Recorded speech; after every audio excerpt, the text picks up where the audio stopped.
So yes, this is my cat. His name is Yukro. We'll get into that in a second. Just a little bit of background about myself. My journey through specialty coffee as an outsider to the industry. I went to undergrad. I grew up in Connecticut, but I went to undergrad in Montreal. And by the end of my final year there, I was going to coffee shops more than I was going to bars. I spent a lot of time just hanging out at 24-hour places and just watching people, and just got kind of interested in the scene. When I kind of didn't know what I wanted to do with my life, my background was not in business, it was actually in political science and French. I started reading about corporate social responsibility, and obviously Starbucks, Howard Schultz was one of the key interests in thinking, okay, well, I'm not really into the idea of business, but here's one that's doing good by doing well, or doing well by doing good. And so I think I'm going to get an MBA, and that's what I ended up doing. So I went for international business and kind of kept on with the coffee focus. Ultimately, doing my MBA, I got let go of my job in the recession, and I figured, well, academia maybe is a different turn. That is something I'd be a little bit more interested in, a little bit more my style, so let me go and do a PhD. So while I was doing my PhD, I kind of really got into specialty coffee. How did that happen? Well, it was one of those kind of idiosyncratic flukes where the manager at the Starbucks decided one day to turn off the electrical outlets by the bar where I was sitting and I would work and all of that. And it was not like I wasn't ordering drinks throughout the day or wasn't ordering food throughout the day, but, I just didn't want anybody sitting there. So I said, okay, well, this place across the street opened up like a week prior, didn't know about it. And this was in a small town in western Massachusetts. And they were serving counterculture coffee, and that was the first kind of entry for me into the idea of relationship and direct trade coffee and other types of system coffee industry that were not your typical chain of a Starbucks or so on. While I was writing my PhD thesis, I got really into it, and then when I graduated, I came out here for first faculty positions here in Boston and was looking for a specialty coffee shop because now I was kind of hooked. And this coffee was better. It was better in terms of the value systems and that were behind the scenes. So I looked for a shop, and I was living in the suburbs, still live in the suburbs. And the first person I saw that was in the suburbs that was having specialty coffee was George Howell. And I didn't actually know who he was at the time. And now I know a lot more about him because I've, visited his shop. I would come downtown once he opened downtown, once, twice a week, every week until COVID hit. And I learned a lot more about specialty coffee, obviously, through George. Because if any of you have ever met him, he is a really super interesting guy to listen to tell stories about coffee. So that kind of was my coffee experience as it was following my professional experience as well. So with that, we'll kind of get started. This is Yukro. This is what you all came to see, the cat. You can see here that Yukro is not actually named Yukro there. We adopted him from the Northeast Animal Shelter up in Salem, Mass., which is also about 60 kilometers north of here. What was kind of kismet about this whole thing is that his littermate name is Espresso, which, for obvious reasons, that agitated me.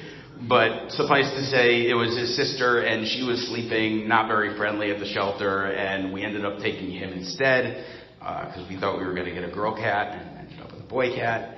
And I didn't really want the cat. That's kind of the whole thing.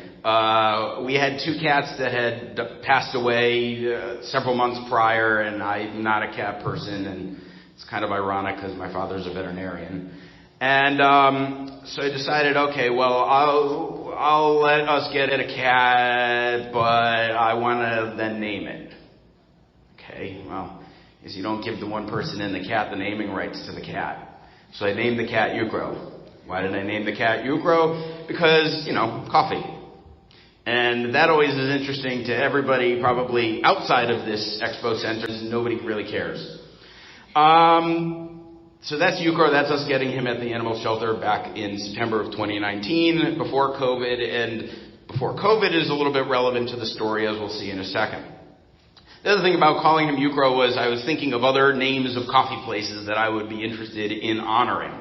thought about Recco. I thought about Kanzu. I thought about Genji. All of these places that had really interesting names that would be maybe suitable for a cat. And we settled on Ukro, I think, partially because I had had the coffee a couple of times and knew that it was a good, consistent coffee, but also because they could all call him Yuki, and that was fine with them, and I just decided I was not going to call him Yuki because that was not why I named him. Anyways, he's a really playful cat. You know, that's when we first got him. Nice, there he is, playing with the boy.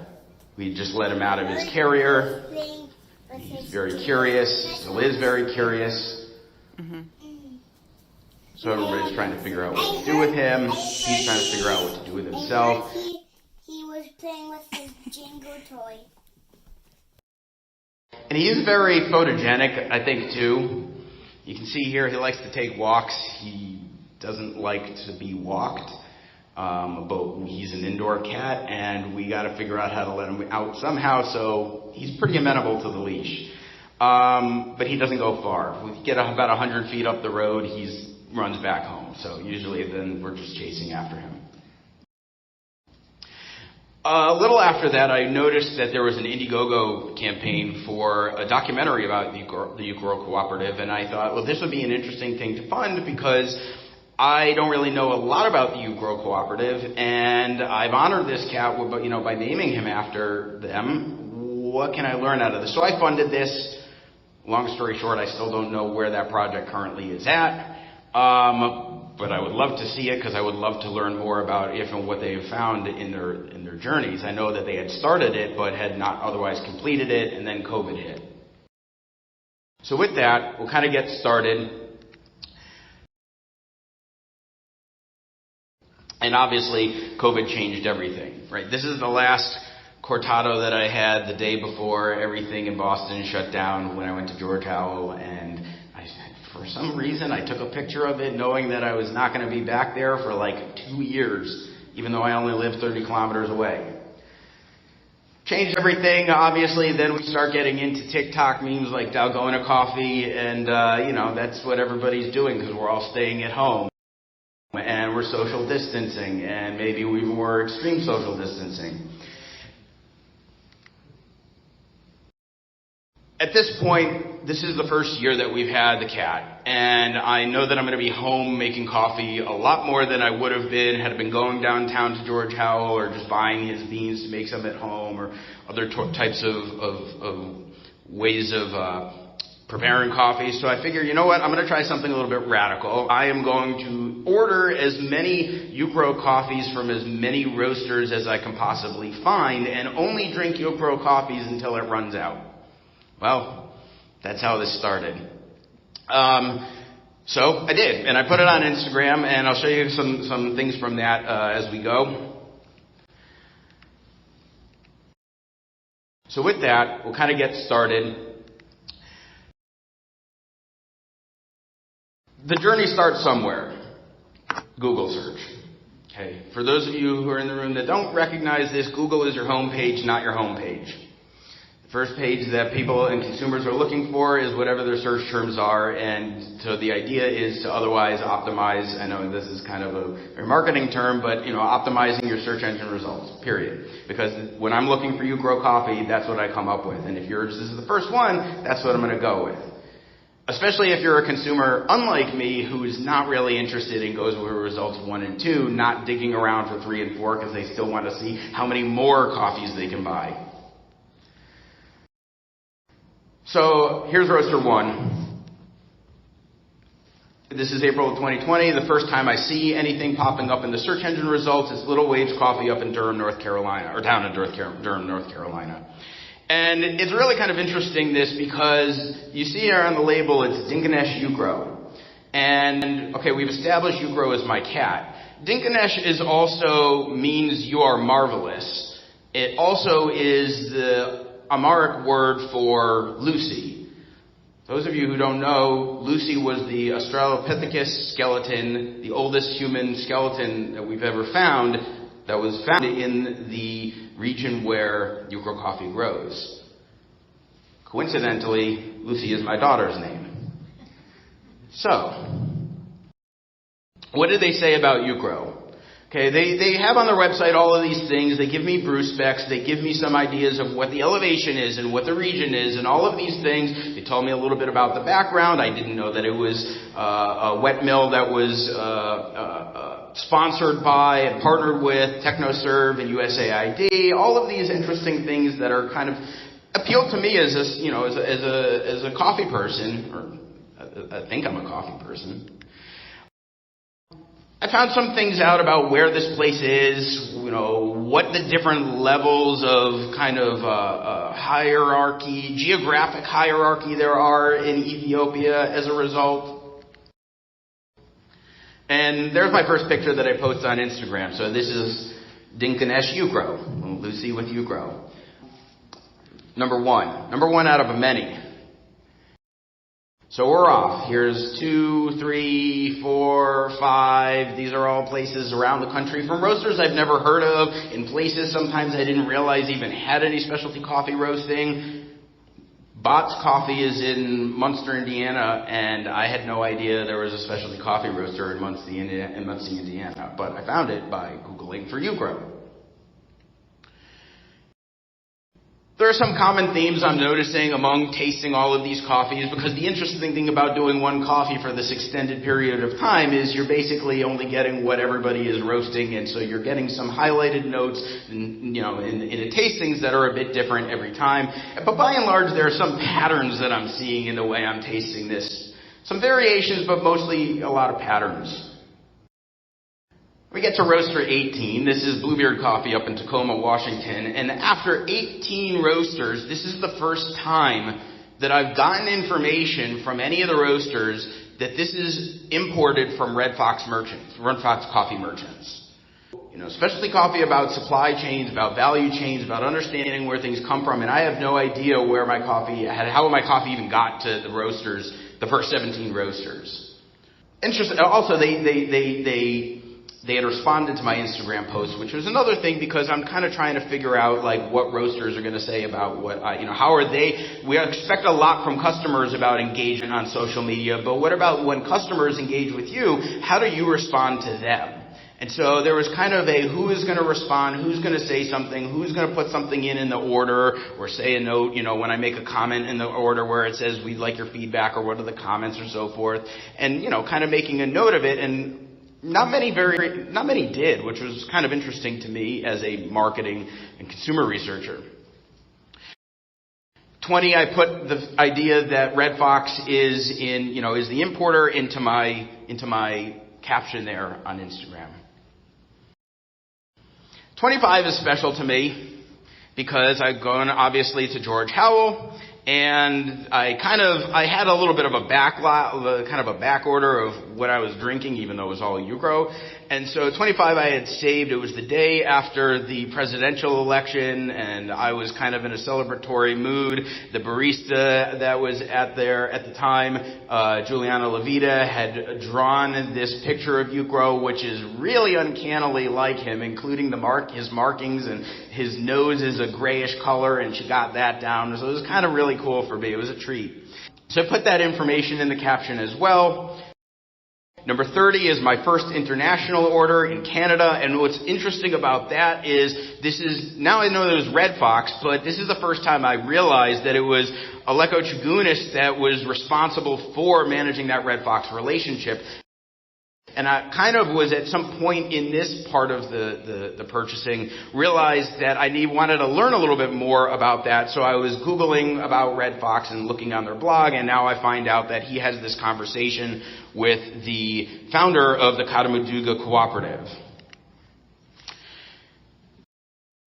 Roaster number 31. This is Miami Coffee.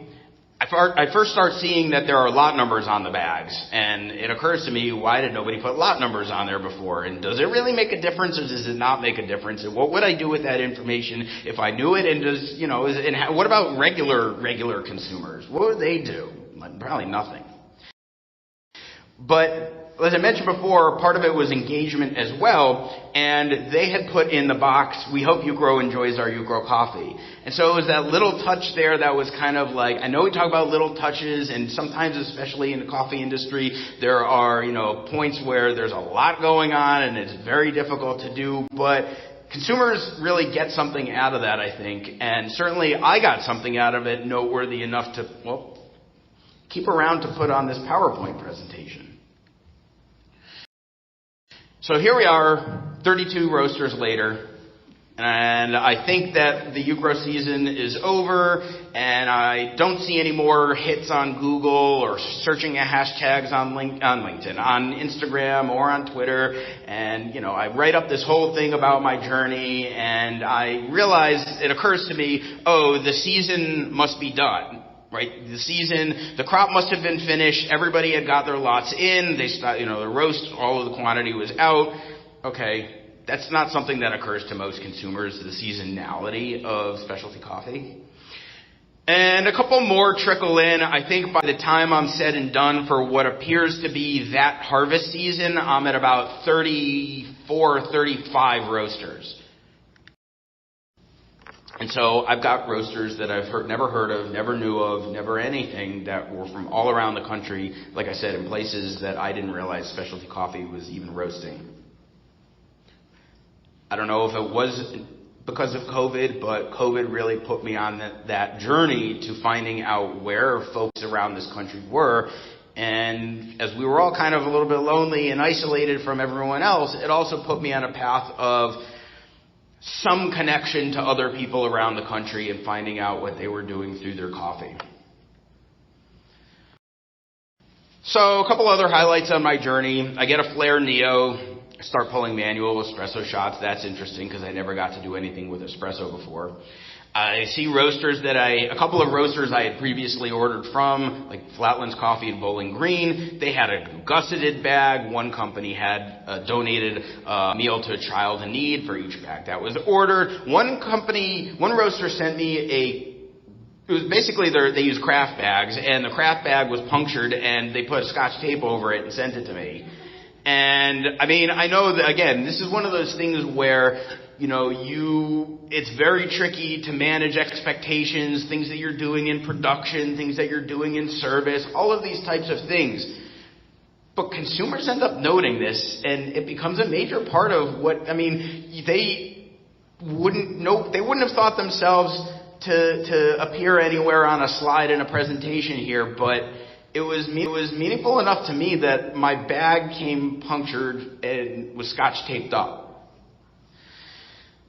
There's some variations on the label, some variations on what kind of information was given, all of these things. Almost nobody had pricing or cost indicators, and there's debate about that, and I look at the consumer psychology as well. But I think the real interesting thing is, as much as I learned about this cooperative, I still know almost nothing about it. And as much as I know about this cooperative now through this journey and have searched around through this journey, I'm still finding things out that I didn't know, and I don't still feel like I'm fully connected to where this is, which is very interesting as a consumer, because we're often taught about stories, we're often taught about narratives, we're often taught about what consumers want out of this whole thing to make connection, and yet entirely, as much as we're getting that connection, we're not necessarily getting that connection, because quite frankly, I don't know if I will ever get to go there. And this is the best that I can do. And if I didn't name my cat after this cooperative, what would I be left with then? If I didn't set myself up for this, what would I be left with? A couple other, I started realizing the new crop's coming in. And so again, there's a couple more. Little Waves got their first crack at the new harvest. Pun intended. And I'm realizing, again, looking back at my notes from the previous year, from the caption that I had, that the new harvest has a couple of different notes in the roast, which is interesting because many people are not doing vintages, and so, or looking back on their roast notes, and certainly not consumers from what they drank last year. So now it's looking at like, okay, this is interesting. What's different? I also found out how to put You Grow and Dinkinesh in a mark, so I put that in there as well. And there's just a comparison between 2 years, between the kid and the cat growing up. At that point, my daughter the first one was 7.5, and then she's 8.5 in last year. My birthday, I get I order from Has Been Coffee in the UK, and this is the first time I see it's not Red Fox, it's Aceto Coffee that brings it in. And it is the first time I see that it is the Talila washing station, which is, I come to find out, run by Mike Mamo of Addis Exporter. And I'm thinking, well, this is interesting. I didn't realize there's more you grow coffees that are not you grow coffees, but they are you grow coffees, so what's the difference? And also, but Aceto Coffee's putting the varieties on this, which I've never taught what they are on the bags before. It's always, heirloom coffees, European land races. Okay, well, what does that mean? Well, I also come to find out 2 days ago from an Ethiopian exporter, that those varieties are actually meaningless because most farmers don't actually grow like that. There is a lot more interbreeding, pulling in crops from the backyard, putting them in the mix, and so what they're putting on the bags, to be more specific for me, the consumer, actually isn't even truthful because they're just trying to placate me, the consumer, because roasters, importers, exporters, or maybe even the producers are demanding that of them. Talila Washing Station is partnered with Addis Exporter. They have a private washing station that takes care of many of the villages around that area, very similar to Katabaduga, except for the fact that because they're private, there is more interest in quality control on a finer level. They are able to hold lots to be able to understand and provide more traceability and provenance, all these types of things that, make the journey more interesting to many consumers, but it's still probably coming from the same village. And by the way, I also noticed that in roaster number 10 of the second round, that Ugrow is actually not just the wet mill, but is considered a kavele, or a neighborhood, or a village. So that's kind of another dimension of the geographics of it that I've been trying to find out. This is kind of actually where I'm at right now until the next season comes in, which I believe is probably little waves again, probably by the end of the month. What has Ugrow taught me about the specialty coffee value chain? Okay, a lot of things. First of all, that the value chain is complex, especially for consumers. The product often follows a one-way path from production to consumption. It shouldn't, but it often does. Information is heterogeneously distributed along the value chain, so a lot of times the way that information is passed back and forth among different players in the value chain is asymmetric. A lot of times producers don't get information about consumers, they don't get information about roasters, they don't get information about anybody, what I would say is downstream, down toward the consumption end of the chain. And I wouldn't even say it is an end because it shouldn't be, but it's asymmetric. I can see that based on the information that I've gotten. Specialty coffee is often proposed as analogous to wine, yet it is very different. We talk about a lot of the qualities and attributes of wine and so forth as relative to coffee, but we're always talking about that in terms of a finished product. Most of the time we see and get a finished product that in wine that is coming from origin, right? You produce the wine at the vineyard, they ferment it at the vineyard, they do all these things at the vineyard, they bottle it, age it, everything is at the vineyard, and then it goes out for sale. Sometimes you have a wholesaler in the middle, sell it then goes out for sale. And the consumer buys the finished product essentially from the producer. That doesn't happen in coffee. Don't say it doesn't. It rarely happens in coffee, in specialty coffee, where a consumer like myself can get a grower or a producer and get their coffee direct from them roasted so I can make the finished product. And by the way, that involves me making a finished product because we're getting roasted beans. Where's the finished product come in? Either at home at my house or at a coffee shop. So that is not like wine at all. There are a lot more dimensions, almost out of necessity, because most of us here do not live near areas where coffee is grown. It's just a fact of the matter. So, the chain of custody and quality are often intertwined, and yet specialty coffee is a process, it is an experience, it is not just a product.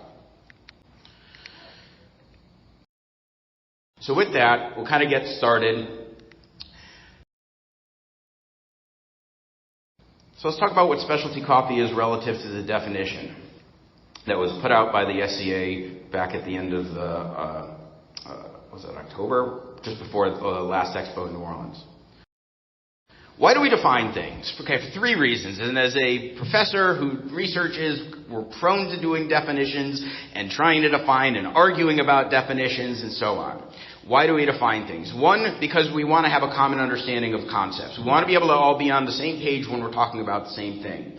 Two, we want to be able to determine meaning because we want to know what that same thing is that we are talking about. And three is because we are providing scope and boundaries of that concept meaning. Now, as I mentioned before, we as academics often argue about what those boundaries are, what the scope is, all of what the meaning and purpose of having that definition is, and so forth. But we're trying to have that scope so we can then define what is relative to that scope. So there are early attempts to define specialty coffee, one by Rick Reinhardt as meeting all the tests of survival encountered in the long journey from coffee tree to the coffee cup, more specifically measured against standards and with methods that allow us to identify coffee that has been properly cared for. There are two things that take away from this definition. Number one is that it describes chain of custody. It talks about journey from coffee tree to coffee cup. Number two, it describes the quality of the coffee being against standards and with methods to identify proper care. And it's notable that this definition is before 1983's ICA agreement, where there's more equitable structures that focus on quality in coffee markets, quality in coffee markets.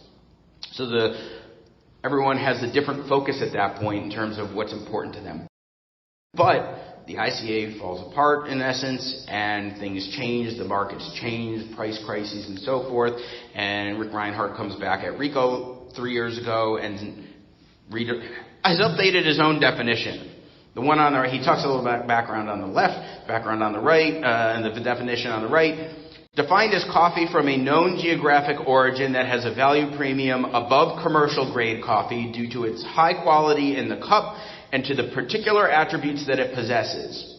We think about attributes often as product-based attributes, but we don't think about service-based attributes as well, or process-based attributes rather. We can think of coffee, whether bean or beverage, and I might say that because we should be talking about processes, it goes beyond bean or beverage, it's beyond product, as being defined as differentiated coffee products that garner a premium to commodity coffee products in the same markets. Okay. So his definition has substantially shifted from what his original definition, how he originally defined specialty coffee, and again, it's partially because of context. Context matters. Let me go back for a second as a marketing person to how I teach marketing, because sometimes I think, as I've talked with people in this industry, there are some misconceptions about what marketing is. He was very proud of himself that he did that, and I was not proud of the kids for leaving the slime on the table. This is how I present my students with, especially because I teach principles class at the MBA level and a fundamentals class at the undergrad level, how I define marketing to them. And in particular, I am interested in sustainable marketing because I am interested in consumer welfare and societal welfare.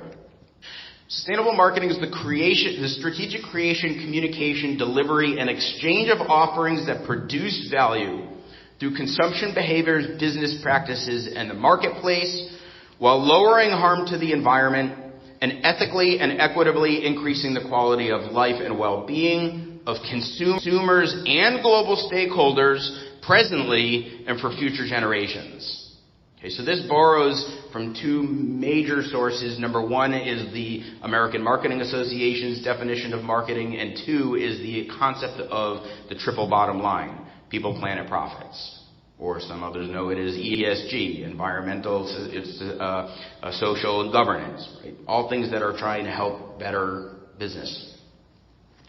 The core of this definition, as I highlight and I hit my students over the head metaphorically over and over and over again, is it's about exchanging offerings of value that produce value.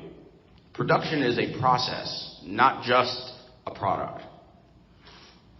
And it means at its core, marketing and everything we think of, maybe the kind of the lay conceptions of, oh, it's sales, it's advertising, it's promotion, it's this. Those are all like functions of marketing that help the strategic creation, communication, and delivery. But at its core, marketing is about facilitating value exchange. Value exchange comes across two ways. Okay, first way that value exchange happens is economically through resource exchange. And the second way is through psychosocial exchange of relationships. So we think of marketing as both economic and relational, both transactional and relational. Go back to marketing is about exchanging value. What is value? Value is a ratio of perceived benefits to perceived costs. The idea that we feel like we're getting something that is equal, if not better, than what we've put into an exchange. And oftentimes that exchange, particularly for consumers, is money. That's the most common cost in the system we operate in is money. But there are also other costs like taste.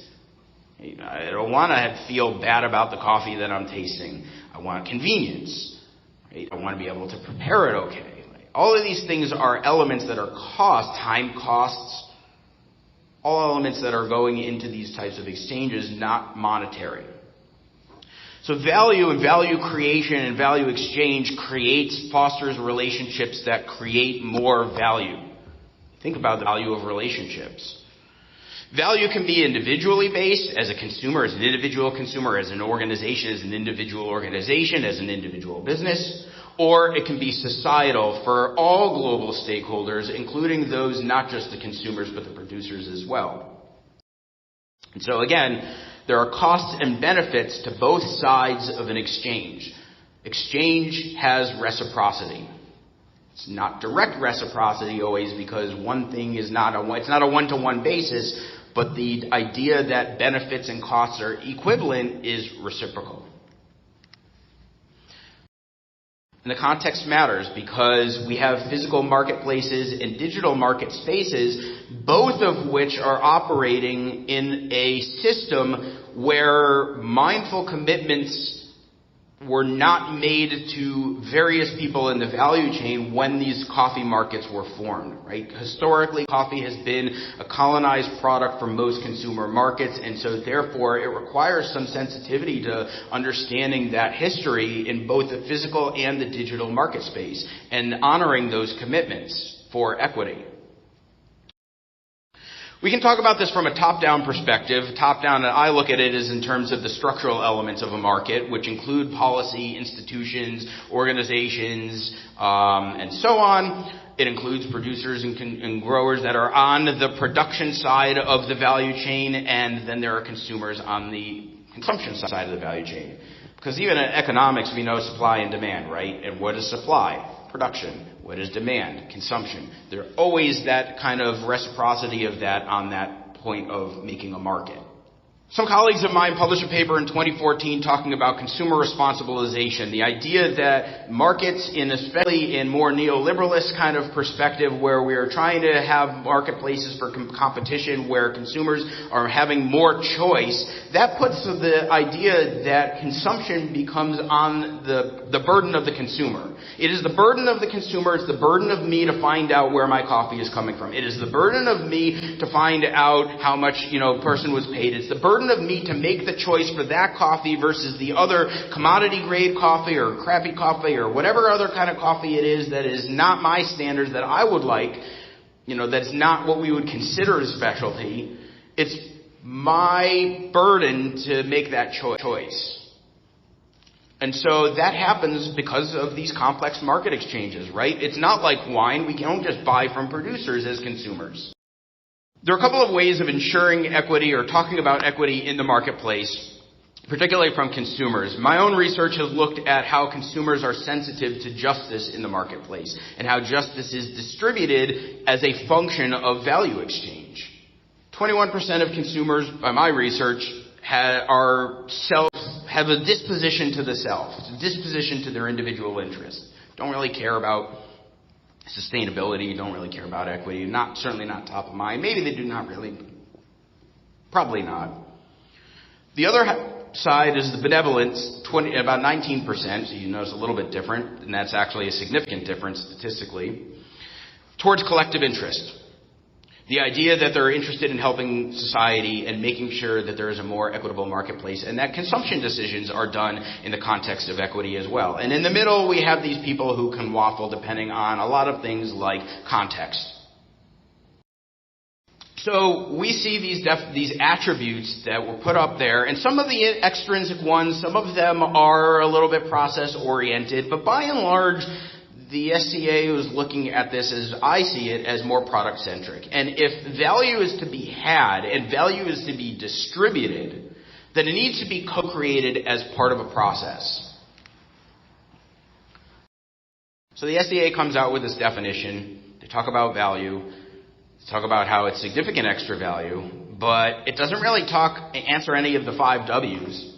Right? The who, what, where, when, why this value is created, how the value is created, who gets it, who benefits, who doesn't. That's all these things, right? So I'm questioning, as a consumer researcher and as a marketing professor with this, with my lens, what's the purpose of this kind of definition if it doesn't set parameters around what specialty coffee is? What's the purpose? What's the value of this definition? What's the benefit of this definition if we're not defining a scope or a context or providing that sort of meaning of what specialty coffee is? Right? We may have some instinctive ideas about what specialty coffee is, but the definition here doesn't, to me, read like we do. And you can compare the 2 definitions, the one that Rick Reinhardt came up with in 2019 with the one that the SCA published at the end of October, and they look very different. And I'm trying to figure out why that is. Okay. A little bit of marketing theory as an academic. There are 2 paradigms that we can look at markets in, or philosophically based. A goods dominant logic that is very product oriented, it's tangible, value is produced, sent downstream, customers are targets. We'll contrast this with another way of thinking in a second. It's very transactional, looking at profit maximization as an input back as a response function. Contrast that with this other paradigm that was proposed in the mid-2000s of service-dominant logic, which is process-oriented, focusing on intangible aspects. Value is not produced, but it is co-created. It is two-way communication. Customers are not just targets, but they are resources to help companies with value. It is relationally, not just transactionally based, and financial feedback is the response function, not profitability. And I'll give you an example of how this kind of differs, just a very basic example, right? This is a cup. I think we all agree that. We're all in some reality here where this is a cup. Cup is a product, correct? Yes. The cup also has a process to it. What's the process? The process is, it's a beverage container, and it holds my liquids, or whatever else I would put in it. What am I paying for? Am I paying for the product? Yes, I'm paying for the product, and there are a lot of attributes about the product that I would be paying for, but I'm also paying for the service of something like my beverage, and there are a lot of different things that hold my beverage. So a lot of different things, products that provide that service. So we can reperspectivize coffee as this process if we choose to. One of my colleagues at Concordia University, Zeynep Arsel, had just come out with a paper recently, as it was just accepted actually, in the Journal of Marketing, on the idea between how companies and industry vacillate between craft and commercialization of something as a market like coffee. And in fact, what was interesting is their idea that people go from craft to commercial back. Knowledge transfers in different ways. It goes from generalists to specialists in different ways. That actually is applicable to a lot of different domains. We could apply this kind of model to beer. We could apply it to wine. We could apply it to cheese. We could apply it to anything that's artisan. We could apply it to soaps. But in their context of research, it is actually about coffee, which is kind of interesting because they're looking at these market-based processes that extend outward. There's a lot of leaky value in the value chain. I just put this together as my own sort of slapdash version of a value chain. We could even tighten it up, make it a little bit more direct than that top one is. But it's problematic for a commodity because, yes, the industry has reduced some of the steps to get from producers or growers to consumers, but it is still very complex of a marketplace.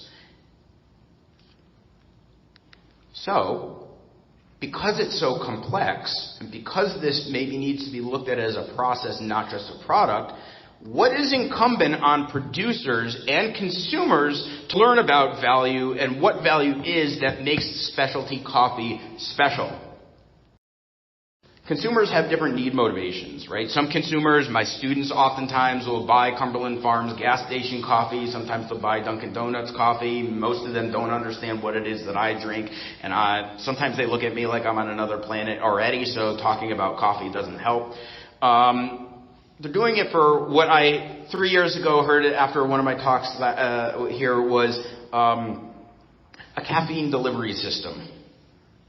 Right? It is a very functional, utilitarian reason that they're buying their coffee. And other consumers are buying coffee for hedonic purposes. They're seeking pleasure. They're seeking symbolism, all of these types of things. And need motivation is subjective. But it also ignores the need motivations of people farther up the value chain, such as producers and growers, farmers, and so on. And this exacerbates inequality in the marketplace.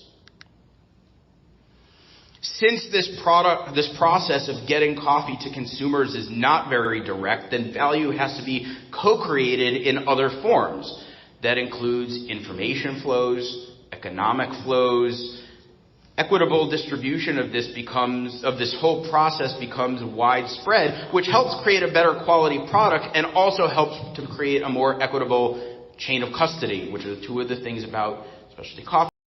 So where does this new definition leave specialty coffee? Well, since the process of getting coffee to the consumer is not very direct, largely because it is cost intensive for producers to get, roast, export, find markets and consumers in consuming countries that are outside of origin, then you need to be able to co-create that value in other ways, okay? All members then in this value system need to be part of this process, not just consumers. So a definition of specialty coffee needs to consider both the concepts and linkages between tangible assets, or attributes rather, and intangible attributes. And yes, some of them are extrinsic, they are intangible. Yes, the SCA did put some of those on. But we're needing to focus more, or not more, but on the process as much as the product. Because the absence of that process-based kind of acceptance or definition of coffee leaves out co-creation. And by leaving out the idea that there is co-creation, you imply exploitation. And again, if we're defining things to get people on a common understanding, to get people on the same page, to get people to have an idea of what this is, and to scope and provide boundaries out, then any definition of specialty coffee has to be broad enough to be encompassing, but also narrow enough to be meaningful. Because if it's not meaningful, then who is this exercise for? We talked about the idea of equity going from top-down policy and structural institutions and so forth, which have otherwise collapsed. 3 years ago, it was all talking about the price crisis. And the idea that consumers, by getting consumers to do and buy better coffee, that's going to be the answer. We need more. And certainly, even I was kind of in that direction at that point, was thinking, if you just get, and certainly I can kind of help make consumers make those decisions. But that's not the same as having structures that help everyone and make a more equitable value system for everybody, which ultimately works in favor of both the producers, the growers, importers, exporters, and consumers. Because what is happening otherwise here? We're seeing now, I'm seeing now, as the discussions that I've had even since the last time I spoke here, is that we're now seeming as consumers to have put this burden back on producers, to put this burden back on growers, that we are now, as we've responsibilized consumers and said, oh, if only you made the choice to buy this coffee instead of that coffee, you'd have saved the planet. You'd have saved the industry. We're now putting it back on producers and said, you know what, you could save your business, you could save your farm, you could save whatever, if only you make the right choices. And some of those choices include the idea that we are asking for more information from producers. The producer that I talked to from Ethiopia the other day had said, you know, yes, I'm spending all this time producing and I'm giving all of this information to exporters, to importers, so that way roasters can have it because consumers want it and all this other stuff. And do consumers really want it? Did I really hear that other coffee was JARC 74112? I mean, it was nice for me as a coffee geek to be able to, find that out. But was it meaningful to me? No, as I said, I've learned nothing in essence. I've learned everything and nothing at the same time. So why am I asking for this? Why am I putting this burden? Why is this burden going back up the value chain to producers? And I'm not saying it's not valuable, but I'm saying that oftentimes what I'm hearing from people that I talk to is that the value is not being reciprocated. Producers aren't getting anything for the data that they're given and the time cost that they're putting in to providing this data. The training that has to go on to digitize the data is another time, is cost for that, cost for labor costs to be trained. All of that is an imposition. So what are we essentially saying? Are we essentially suggesting here that even though it is not physical and it is not tangible, that we are essentially neo-colonializing information at origin?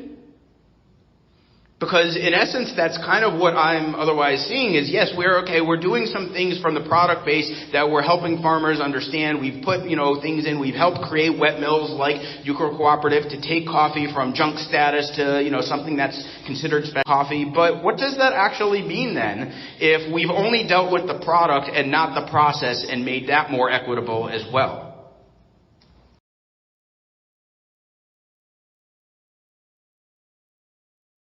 That's my cat in a microwave.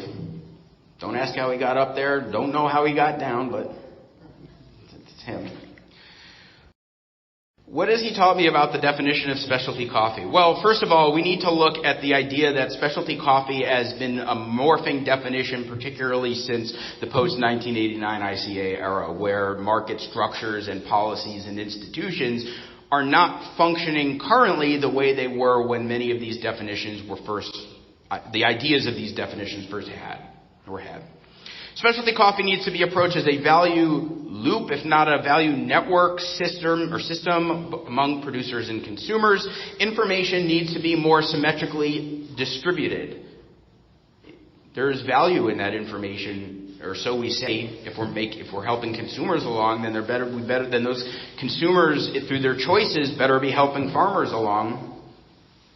Specialty coffee is not a finished product, cannot be analogous to wine. The chain of custody and quality should be probably intertwined then. Equity, both environmental, social, and economic, is how coffee can maintain its stability presently and for future generations.